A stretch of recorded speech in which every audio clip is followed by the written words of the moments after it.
Hello everybody, this is the last video and it's a different day in my recording than the other videos. I've watched them now and I realized that I started a couple of them off by saying this is going to be a really short video, which in my mind is 5 minutes, but they go 10 minutes, so thanks for hanging in there.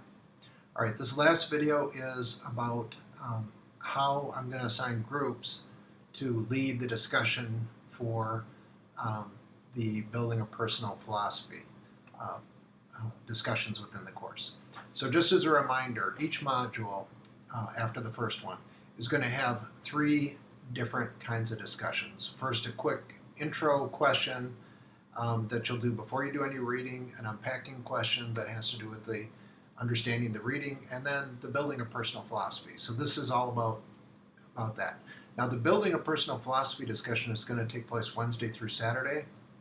And I'm assigning a group of students, usually probably I think 4 or 5 is how it logistically will come out, to develop the questions for that week. And the questions need to connect to the reading. And so obviously that group has to work ahead in that week that they're responsible for doing that, in doing the reading, so they can come up with good questions. Right? So looking at the syllabus, here's the information about leading the discussions. You're going to come up with 3 or 4 questions from among these 5 different kinds. And you can see that the common theme of all the questions is about making connections.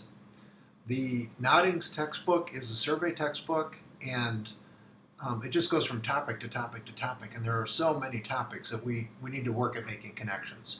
So one of the kind of connections that you have a choice of making, but it's not the only one, it is making connection to previous modules. So that'd be really nice if we can build up an overall sense of the course and not just all the individual topics. When I personally think of the course, I think of just 2 or 3 big questions, and so I hope that that's where we end up with at the end of the course by doing this. But I also want to have topics that will provoke more interest. So like one of the questions is connects readings to something from literature, TV, or movies, and a question that connects the reading to current events.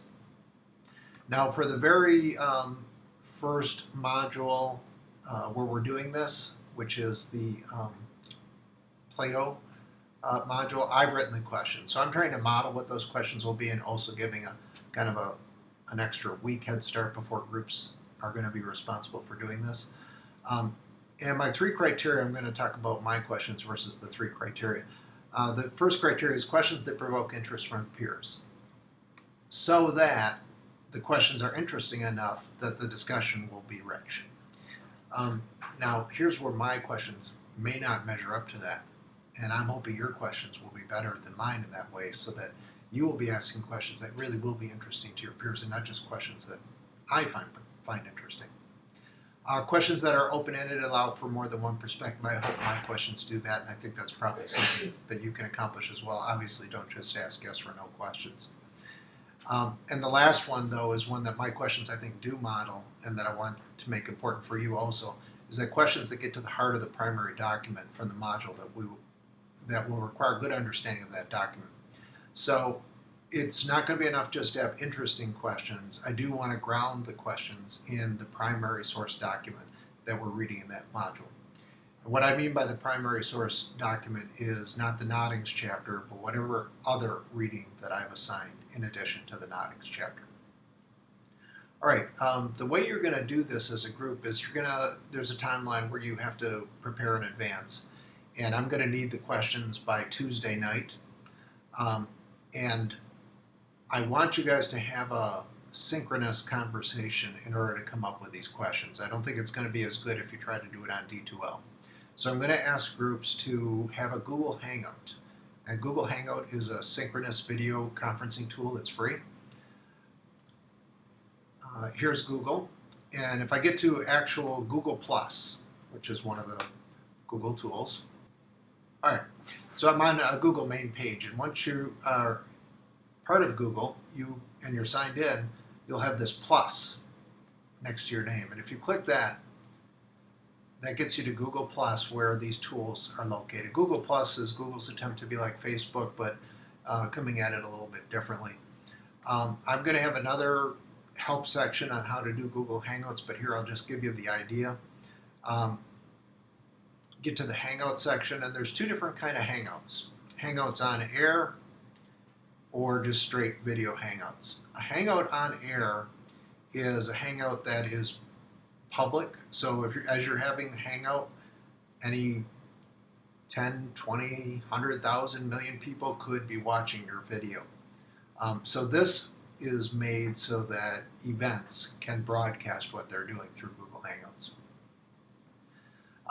Also, when you do a Google Hangout on air, it is recorded and then it's uploaded to your YouTube account. And so then you can give people the link and they can watch the Hangout after the fact.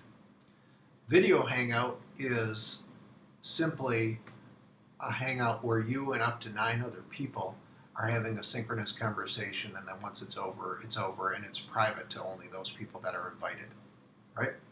So that's why I've asked you to give me times when you would be available to meet with your group.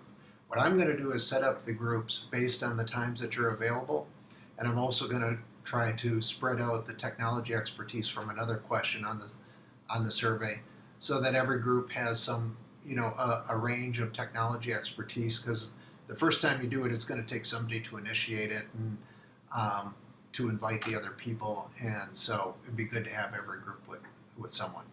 Now, the question that I've asked you is, what do you expect to be free? So if you know you have to drive children to a certain thing on Wednesday night, you're going to say I'm not, or Tuesday nights, you're going to say I'm not available on Tuesday nights. But of course, that I'm talking about regular commitments that last the whole semester. Something's going to come up as the semester goes on that won't be necessarily the same as what you said. So hopefully we'll try to anticipate that so that the group can get together and come up with the questions, right? The main thing I want to emphasize, though, in this video is that the group's questions are going to determine the quality of the conversation, and this is a big part of the class. So it's going to be really important for you guys to be creative, to work as a team, and to come up with great questions that will make for good discussions.